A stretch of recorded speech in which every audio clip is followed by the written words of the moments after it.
And Egyptians used to shave their heads and wear wigs because only the higher echelon Egyptians so that they wouldn't get lice. Wow. Yeah. That's amazing. That is so cool. Akashic Records, look it up. It's pretty phenomenal. Yeah. Man, I'll tell you what. So, did you have a topic? My topic was the amazingness of chiropractic. Which is totally amazing. Mm-hmm. I was kind of vacillating between two today. And one was arthritis. And I think I'm going to save that for next week because I want to talk about Dr. Andrew Weil's anti-inflammatory diet and supplements that you can take. And that'll take a little while. Right. We want to talk about that. But Oh, you weren't supposed to tell me. It was supposed to be a surprise for next week. Oh, man. No, it's not going to be a surprise. I'm going to have to take you back in time. Okay, but 2 weeks. Yeah, 2 weeks. But the funny thing was the other one I wanted to talk about was digestion. Perfect. Which We've already is had a funny. lead-in. Yes, so Yeah, that's let's talk about another reason why I picked it. So I am one of those kind of people that can't stand to hear people chew. Oh, no, that's up in here. There's a deep gyrus of the brain. I can fix that. Believe it or not. You can? It's ambient Oh, noise. there's a word for that. I can't think of what it is right now. But, I mean, like if somebody is eating potato chips or pretzels or something crunchy around me or carrots or celery, and I'm not. If I'm eating it, too, I can drown it out on purpose. I do it sometimes just so I don't freak out. And I have to actually leave the room. Mm-hmm. My Shawnee boy was like that, my middle one. He literally would try to find somewhere to eat lunch by himself because hearing everybody chew around him, even sitting at the dinner table, he would get irate. I mean, it would anger him to no end. And we would be like, Sean, we have to chew. Like, literally, we have to chew. And that brings me to the first part of digestion. Let's talk about it. You have to chew your food. By That's golly, where yes. it all starts. By golly. And you have to chew it good. Yes. Why? Why, doctor? Well, because it's the first part of the digestive process. So whatever you don't chew, it's going to be extra, extra hard on the rest of your organ systems trying to break it down. So you chew it up to emulsify it, to get it to the point where, you know, the rest of your digestion can take place more easily. Plus, you're mixing saliva in, and that has enzymes that break it down even more. And so you have to chew. Right. We have to chew. Exactly. So if you ever don't chew, there's nothing else in your body that's going to break it down to the point that chewing is. Not like that. And we don't have a poop gizzard. is the proof. Yeah, we don't have a gizzard. Right. But you'll find poop. You'll find stuff in your poop if that you didn't chew it. That's exactly right. Little chunks of carrot. Corn is a good one. Corn. So corn is really hard to It is. digest. It's really hard to digest, but that's what you're doing to your body. So did you ever smell something cooking and your mouth waters? Heck yeah. So that's, I can just think about it. Right. Me too. It just happened. Mm-hmm. So that's those salivary glands are part of the first step in digestion. Mm-hmm. And when you taste something delicious, that happens and starts breaking down that food. Right. But it only can do so much, and you really, really have to chew. And a lot of people, they just wolf their food down. Like, I'm startled by it. It's almost like they inhale it. Well, and I think some men, I asked some men once that I used to work with, they would put their arm in front of their food like this. Like they're protecting it. Yeah, and eat, not look up and have conversation or anything. And one day, and it drove me crazy. Number one, they weren't chewing. They were just chewing enough to swallow, which is wrong. And one day I asked them why, and they were all in the military. Oh, right, because you get like 60 seconds to eat. Yeah, they set the food in front of you. They're like, go! And you got to eat. And if you don't get it down in that 60 seconds, by golly, you're not eating. So they all used to eat lunch with me, and there came a point where I would, because they forgot what it was like. And these were younger men. We were pretty young. We were like in our I've always been a little fanatical about that, I guess. We were in our maybe 20s. Mm-hmm. And they were probably a little bit older than me, like 30s maybe. And it got to the point where I would set the table in the lunchroom, and we would have conversation, and we would use napkins on our laps. You taught them. I taught them. To eat socially again. I did. Yeah. Because they weren't chewing, and none of them, not a single one of them didn't complain about digestive issues. Right. They always had stomach aches or had to run to the bathroom or something was always wrong. And that is one of the main reasons, is because that's very the loving first of step. you. Well, thank you. To help. That was one of the first steps in digestion, and they were just leaving it out. Mm-hmm. You can't leave that out. No. You can't. I mean, I can barely swallow something if I didn't chew it all the way. I mean, like, I'll choke on it even sometimes. It gets stuck.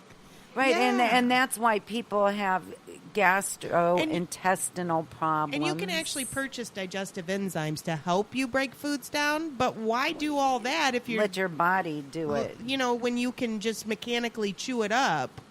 Gosh, I don't even remember where this came from, but somebody one time told me you should chew your food 30 times. I remember before hearing you that swallow too, it. yeah. And I thought, 30 times? Jeez, oh, But think about be it. at the table You'll forever. actually be able to taste the food. You'll be able to savor it.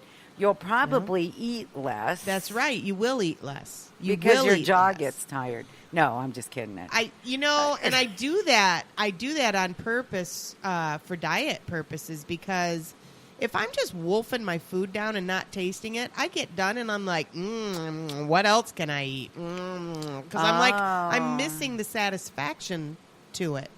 So now I will take a bite and I will sit there and I will chew it and I will feel it and I will feel the texture of it. And I'll it's move kind it of fun trying to and- figure out what's in it too. Yeah, and I get all the flavors out of it. And then, and you really, if it's palatable, I mean, it's an enjoyable experience. You want to kind of savor that. Mm-hmm. I do. And then I finally chew it, resistantly swallow it. I'm like, oh, now I got to swallow it. And then I'll take another bite and I'll be like, oh, I get to start over. And I know that sounds weird, but I have to do but you're that. weird. I am weird, but I have to do that to slow myself down. Right. Because otherwise I do, because I'm, like I said, I'm running like a chicken with my head cut off all day. Right. And so all the other places that it goes, so then you swallow, it goes through your esophagus. There's enzymes. Everything secretes some type of digestive acid all the way down into your stomach. Mm-hmm. And then your stomach really does a lot of the work. But you keep your stomach from doing so much of the work by beginning the journey in your mouth. That's right. And a lot of people, have jumped on the probiotic bandwagon. Mm-hmm. And I just want to mention something about probiotics. I tell everybody this, but, probiotics basically are billions of little tiny microflora bacteria that live inside of us. They're symbiotic in nature. They live inside of us. They help us break food down. And we, they have the in right turn, number feed them. naturally. Right. Now, bacteria, that microflora bacteria can be killed off by pharmaceutical antibiotics. Right. Pharmaceutical antibiotics kills all bacteria. Mm-hmm. It does not differentiate. I mean, there are resistant strains that, these super bugs or whatever, that super bacteria that won't die from it. But what I'm saying in general is it's designed to kill everything. Good guys, bad guys, everything. It's gone. It's gone. So if you have a round of antibiotics, you definitely need to replenish with probiotic. However, having said that, there are people that are out there eating Activia every day saying, oh, I get my probiotics. Well, once it hits your stomach acid, the stomach acid kills all of that microflora bacteria. The only way to get it back in through a supplement form that I know of is to buy one that has an enteric coating that will get it past the stomach acid into the small intestine. Like kind of time release. Yeah, there is no bacteria, there is no super high acidic content to the small intestine. The small intestine mostly is just absorption. So it's not breaking the food down. So once it's broken down, it goes into the intestine so that your body will pull out of it the nutrients that it needs. Right. So if you can get a probiotic that's covered, enterically coated, to get past the stomach acid into the small intestine, then your little guys can survive. Your little bacteria that you want there will survive. They will flourish. They will colonize. They will proliferate. That's what you want. A good probiotic, you should only have to take it for 30 days, and then they should take over and start infiltrating and proliferating inside of you, and then we're good to go. If you have to take probiotic all the time, if your probiotic says take this forever, it's not a good probiotic. They know that you're not getting anything past the stomach acid. If it doesn't specifically say on it, this is protected by an enteric coating, you are not getting the probiotic where it needs to go. Do you have a brand that you would... Well, my favorite of all time is always Shaklee. And I'm not a big promoter of Shaklee. It's just that... But if you didn't like Shaklee, you could go and read about it. And see call the companies. I mean, there's a lot of fly-by-night companies out there that sell supplements that may not be forthright in their explanations. But if you call them and you ask them certain questions and they don't have the answers for you, like I would call them and I would say, okay, first off, I would like to know what makes your probiotic guaranteed to get the normal, or, get to my small intestine past the stomach acid. And if they're like, then you probably don't know what they're talking about. Mm-hmm. So I would not go with that company. But Shaklee, I mentioned Shaklee because they're all organic. They actually own the property rights to the soil that they use to grow the stuff that they use. I mean, their supplements have been backed up by medical journal reports. They've been around since the turn of the century. I mean, they know what they're doing with supplements. Another thing that's important is if you are taking short-term medicine for something, I am not an advocate of long-term medicating at all. Mm-hmm. But if it tells you to eat it with food, take it with food, there's a reason. Mm-hmm. If it tells you take it between meals, there's a reason. There's a reason. Take on an upset stomach, there's a reason. Yeah. So specifically the Activia brand of yogurt, they denote specifically, this is a probiotic, this contains probiotics. Sure it does. But is it ever going to get to where it needs to go to where it can proliferate? Probably not. That's interesting. I'm going to call Jamie Lee Curtis and tell her to get off that bandwagon. It's a marketing It is. crud. It is. But when Yeah. I just had an earache and I have taken antibiotics twice in the past probably 20 years. Mm-hmm. And I was desperate. I know you were. I had to pull your ear last time, and it was a big schmeal. Oh my gosh! It was like it took me back to kindergarten at Catholic school. Anyway, but you ended up having to get an antibiotic. Nothing was awful. helping. I did everything I knew to do, and that's why those things are out there, right? And God made men smart enough to make antibiotics. I get it, and they're there if you need them.